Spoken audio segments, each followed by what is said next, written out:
Howdy howdy, this is Sunburn. In Season 15, loot boxes were reintroduced into Overwatch, and normally I'd open them without a second thought.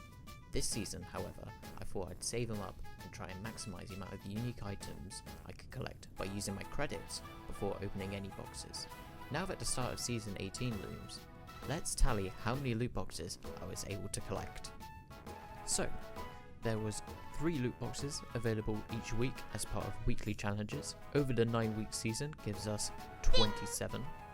There was 4 epic loot boxes from the Powered Up event, 9 loot boxes as Twitch drops consisting of 7 base and 2 epic from watching streamers as well as the EWC Last Chance qualifier, 9 loot boxes from Junkrat's Loot Hunt, an epic loot box from Sombra's Hacks and Hijinks, 3 base loot boxes from the Better Together event, as well as 3 epic loot boxes as compensation for only getting the base ones, 3 legendary loot boxes from the premium path of the Battle Pass, gives us a grand total of 59.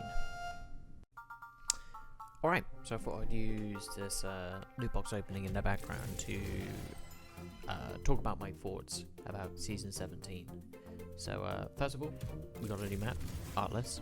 It's definitely my favourite Flashpoint map at the start of the season, due to its kind of size compared to the first 2 Flashpoint maps, Suravasa and New Junk City.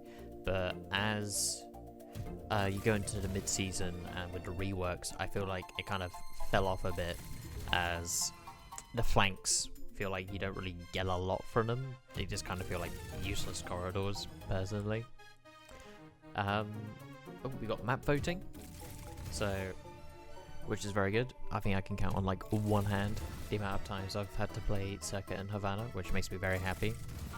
There's only so many times you could experience Widow's Server Admin Simulator as she snipes half your team with no repercussions.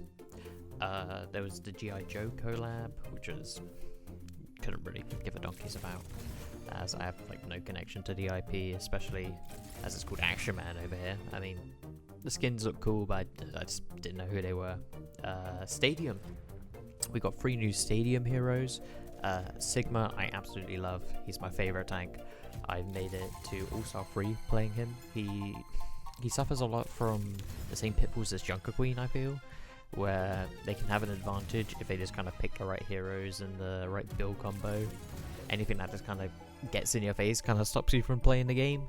Like if they run the Rhine Hammer build with like some sort of speed boost, or it's like Arista survivability, and if they have some sort of pocketed DPS, it just kind of kneecaps your ability to get your economy going. Junkrat, I feel, suffers from the same problems he did in core Overwatch, which is just consistency. The sniper build with the zip grease item is the only way I've gotten value playing as him, as his kind of spam builds and like the ability power builds don't really give him the equipment to deal with his counters with things like that I can just fly in the air. Yeah, I feel like characters like Freya and Soldier are able to get more value without having to limit their build variety. With the addition of Pharah next season as well, I feel like it just kind of compounds the problem. Zen, another fun hero that kind of just gets unfortunately outshone by better supports on the roster, whether it's Mercy's Battle Medic Maypole Valk build that just lets her farm cash, or Moira and her orbs that have every debuff from here to Sunday, Kiriko with a flank clone build at the start of the season, or the Suzu ult charge one that just kind of gives you ult every fight. That gained popularity after the first one got nerfed. I feel like Zen just kind of had too much competition in an already stacked roster.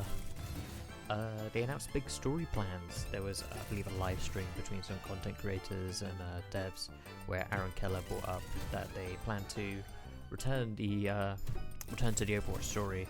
As someone who is invested in the Overwatch story, I see it as kind of a great opportunity to do this like pseudo soft reset on the narrative. I feel like Overwatch has an interesting story point, considering you have like these humans who've created machines and they experience some form of like spirituality with the Iris, but you kind of instead have this like shoehorned half-assed racism allegory, which kind of falls flat with Omnics and humans being different species. I also have a problem with like you have this kind of like character assassination between like the cinematics and the in-game interactions, which I mean I'm aware they're not canon, but it's just kind of annoying seeing characters like Kiriko and Juno and Junker Queen kind of get flanderized from these kind of intelligent and kind of caring characters into sort of like empty heads that just kind of spout out meme phrases. There was a hacks and hijinks mode, which was kind of fine as far as arcade modes go, but I mean I played enough to complete all the challenges, but I just kind of dropped it immediately afterwards. I think I didn't even see one of the modifiers. I think it's called like mini maxing, where they have all like the tiny heroes. Never saw that one after playing like 10 hours or so, but I digress. Then we have mid-season. We had the map reworks, which I already talked about. But yeah, it's kind of good to see the map reworks, as I know Flashpoint wasn't very popular with a majority of the player base. The Nerf collab?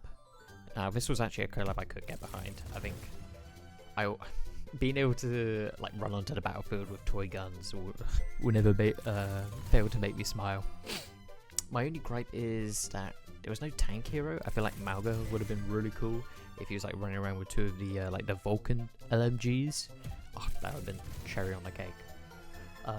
We had the Wuyang trial from the 14th to the 18th, although I didn't really play him outside of the practice range due to the high queue times. But he is enjoyable, you know, kind of a similar DPS to Zen while also having a decent mobility. Here's hoping he doesn't get overbuffed at the start of the season before people kind of really know how to play him, like has happened to heroes before, like Malga and Freya and the like. But yeah, I think that pretty much sums up what I feel about Season 17. I think it's good as far as, especially since the seasons that we've had before Season 15. I think its kind of big problem is it's sandwiched between two really good seasons, being Season 16 and Season 18, where we have, you know, new heroes and the like coming through, and all the other stuff that Season 18 has kind of revealed recently. But yeah, I'd give it, you know, sort of 7 out of 10. Yeah, and here's to hoping Season 18 is much better, eh? Sunburn out.